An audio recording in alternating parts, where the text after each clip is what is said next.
Assalamualaikum warahmatullahi wabarakatuh. Saudara sekalian, selamat berjumpa kembali dengan Bintek Palira dalam program Ngaji Desa Palira. Seri yang ke-33 ini kita akan menguraikan topik tentang bagaimana atau apa yang harus dilakukan oleh BD setelah diresmikan. Ini perlu kita tersendiri karena banyak sekali fakta di lapangan BPD setelah diresmikan sampai berbulan-bulan bahkan sampai bertahun-tahun hingga habis masa jabatannya, ternyata hal yang mestinya dilakukan di awal setelah diresmikan itu tidak pernah dilakukan. Akibatnya dalam menjalankan tugas aktif BPD seperti orang tanpa pegangan, seperti berjalan dengan mata buta, atau walaupun tidak buta tapi di alam yang gelap tanpa lentera, buta tanpa lompat. Agar tidak terjadi semacam itu, maka kita perlu mengetahui apa yang harus dilakukan oleh BPD setelah diresmikan. Namun sebelumnya, jangan lupa selalu kasih di-kan atau diklik tanda lonceng dari Pos Bintek Palira ini agar saudara sekalian selalu dapat beritahuan tentang video-video terbaru dari Pos Bintek Palira. Dan jangan lupa pula silakan dibagikan video dari Pos Bintek Palira ini kepada kolega-kolega Anda lewat media-media sosial Anda. Kedua, program ini kerjasama dengan obat herbal madu bawang. Madu bawang sangat mujarab untuk menjaga kesehatan dan meningkatkan stamina, mencegah, mengobati, dan menyembuhkan serta memulihkan kesehatan kita terhadap penyakit, terutama penyakit-penyakit dalam. Minat untuk mengkonsumsinya, silakan hubungi Pak Person bagaimana yang ada di situ atas. Baiklah saudara sekalian, tentang apa yang harus dilakukan BPD setelah diresmikan. Dalam Peraturan Menteri Dalam Negeri Nomor 110 Tahun 2016 diuraikan selambat-lambatnya atau paling lambat 3 hari setelah diresmikan, BPD itu harus melakukan atau melaksanakan rapat BPD. Kalau saya menggunakan istilah musyawarah pleno BPD.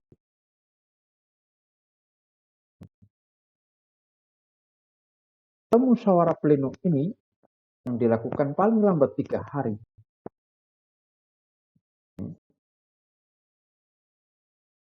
Untuk membicarakan beberapa hal. Sesungguhnya ada 2. Yang kedua, setelah itu secepatnya BPD harus mengikuti pelatihan awal masa tugas. Musyawarah awal ini apa toh yang harus dibicarakan? Nanti akan bisa mensinkronkan atau memadukan dengan atau mencocokkan dengan kondisi yang ada di desa-desa Anda sendiri. Apakah ini juga dilakukan BPD Anda? Dapat Anda ketahui. Yang saya maksud dengan apa? Jalan dalam kegelapan tanpa lentera, orang buta berjalan tanpa tongkat. Dua hal ini yang mestinya harus dilakukan. Yang satu memang harus dilakukan secara mandiri, independen, dan yang satunya ini adalah kewajiban daripada pemerintah kabupaten. Itu apa? Mengadakan pelatihan awal masa jabatan oleh kabupaten penyelenggaranya dengan anggaran APBD. Ya, APBD. Ini kewajiban.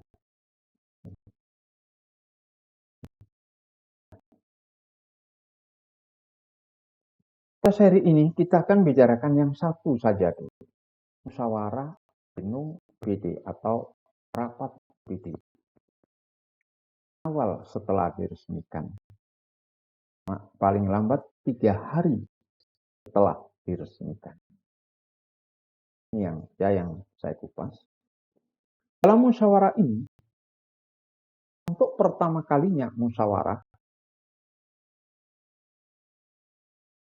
khususnya memilih pemimpin atau ketua BPD. Musyawarah ini lakukanlah dengan dipimpin oleh anggota tertua, didampingi anggota termuda.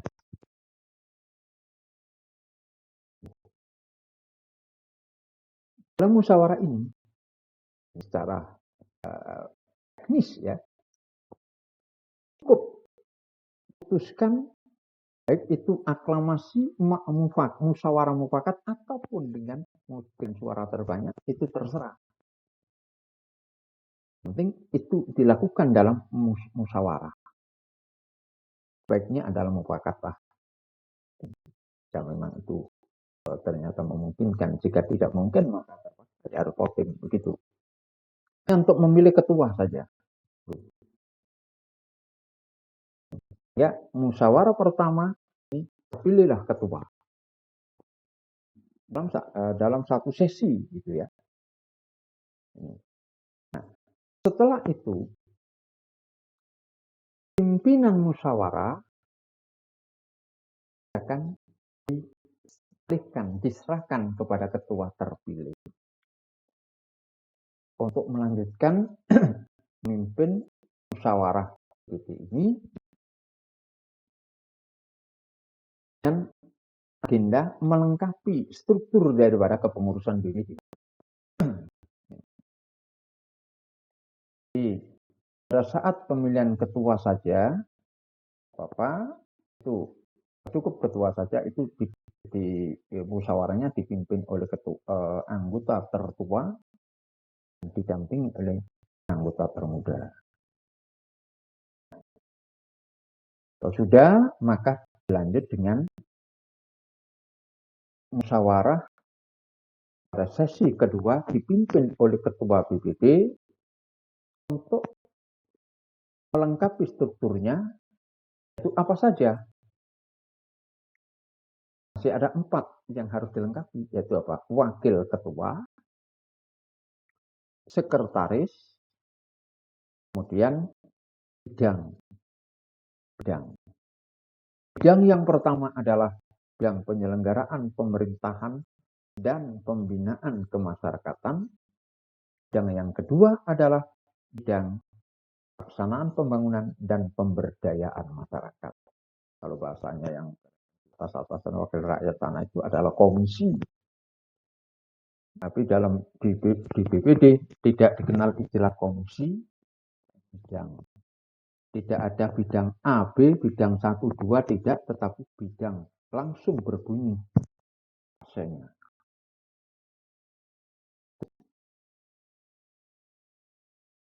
Nah, kalau BPD-nya 5, ya berarti itu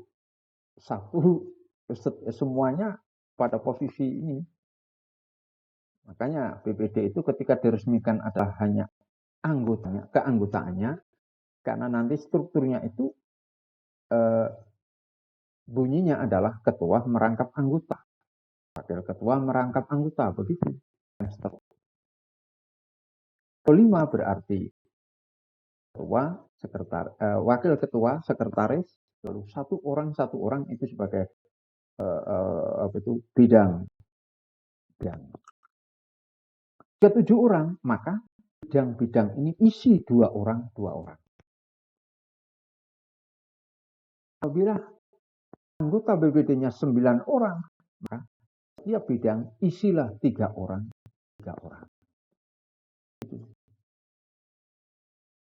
Nah, kalau 2 orang, itu ada ketua bidang, anggota. Itu juga kalau 3 orang per bidang, ya ketua bidang, lalu anggota. Begitu.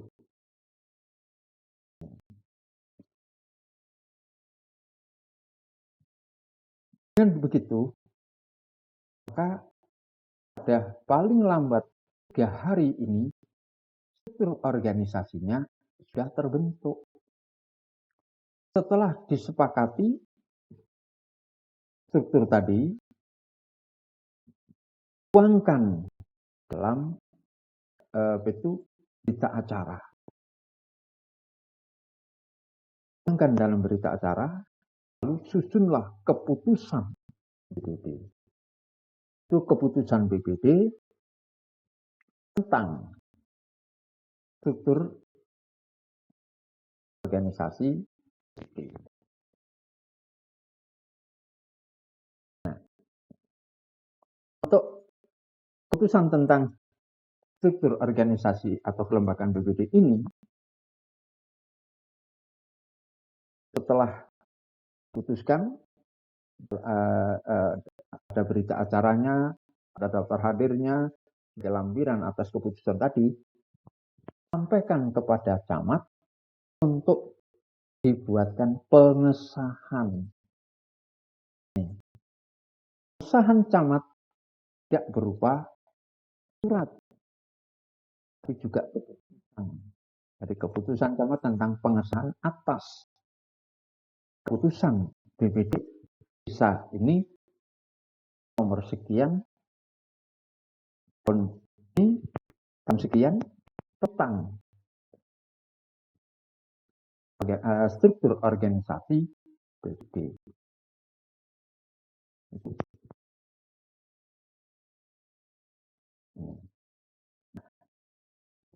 Ini agenda yang pertama. Ada agenda yang kedua, masih ada di musyawarah awal ini. Agenda yang kedua adalah menyusun peraturan BPD tentang tata tertib. Upayakan tuntas.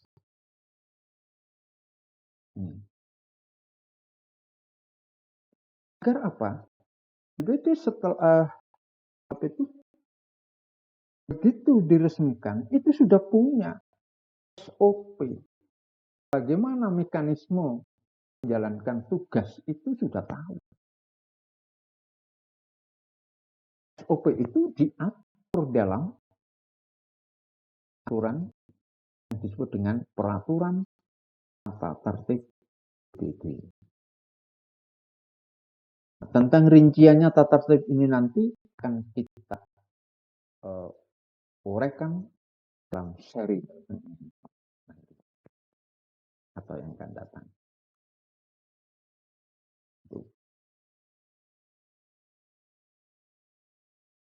Nah, 2 agenda ini baru 1 yang saya uraikan, belum yang baru musyawarah BPD di awal. Ada 2 agenda pokok itu. Itu paling tidak itu 2 agenda pokok itu. Agenda yang lain masih nanti yang kita sendiri nanti sebagai kelanjutannya. Yaitu struktur organisasinya, kemudian tata tertib. Kalau strukturnya, saya yakin semuanya terlaksana. Bahkan ada di berbagai daerah itu justru struktur ini dibuat, disepakati belum diresmikan. Itu cacat hukum sesungguhnya. Cacat hukum.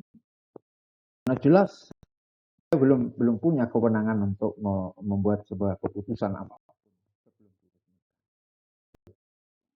Analog saja lah kita lihat kalau orang-orang anggota DPR itu.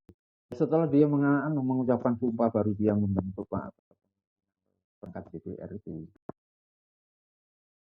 Belum diresmikan, sebelum pengucapan Pak, ya dia tidak melakukan apa-apa, gitu, hanya persiapan begitu aja. Nah, itu menentukan sendiri.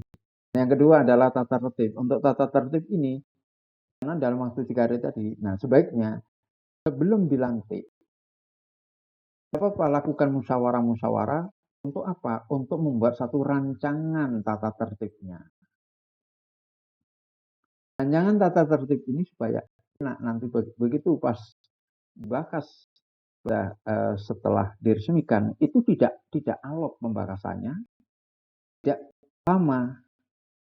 Kenapa? Sebelumnya sudah dipersiapkan musyawarah, tetapi itu kan tidak resmi, jadi tidak bisa itu nah, legalnya harus dimusyawarahkan pada saat setelah diresmikan. Terkait dengan agenda kedua ini, ada banyak itu BPD. Setelah diresmikan dengan habis masa periodenya, ternyata tidak punya tata tertib. Banyak Pak, seringkali bertanya-tanya. Ada banyak pertanyaan pada kami di Palira itu. Apakah BPD boleh begini? Apakah boleh begini? Itu menunjukkan bahasanya BPD-nya tidak punya tatib. Dapat dipastikan itu. Tidak punya. Dalam tata tertib itu sudah diatur di sana. Termasuk apa? Mengupas kembali, menambahi secara lokalitas tentang apa saja tahu kewenangan BPD, apa saja BPD, apa saja kemudian hak-haknya, lalu apa saja larangannya, di situ ada. Selain daripada yang sudah diatur dari Permendagri nomor 110, juga bisa itu ditambahi dengan karena apa? Karena nilai-nilai lokalitas atau kearifan lokalnya. Itu. Maka boleh BPD itu juga merangkap jadi ini. Nah, di tatibnya itu bisa diatur. Gitu. BPD, ada BPD yang menjadi ketua Pokja, itu ada BPD ternyata juga menjadi kelola BUMDes dan sebagainya. Ini apakah boleh? Ini menunjukkan baru dari sisi tata tertib saja, belum peraturan desa yang lain. Tata tertibnya jelas ini tidak punya. Jelas tidak punya. Pertanyaan seperti itu menunjukkan pertanyaan yang mana orang ini berarti itu tidak punya pegangan yang dipakai sekarang. Punya tongkat, punya lentera. Itulah saudara yang dapat saya uraikan. Apa yang harus dilakukan BPD setelah diresmikan? Dua hal, yaitu musyawarah selama 3 hari, dan selanjutnya adalah mengikuti pelatihan awal menjalankan tugas diselenggarakan oleh PSU Kabupaten. Dalam musyawarah atau rapat BPD awal ini, 2 agenda pokok, selebihnya bisa ditambahkan sendiri, yaitu struktur organisasinya, lalu aturan tata tertib BPD. Ini mutlak, 2 ini, yang tidak. Terima kasih. Bintek Palira bersama Madu Bawang dalam ngaji Desa Palira seri yang ke-33 ini dengan tema atau dengan topik BPD setelah diresmikan. Sekira cukup. Kurang lebihnya mohon maaf. Terima kasih atas perhatiannya. Assalamualaikum warahmatullahi wabarakatuh.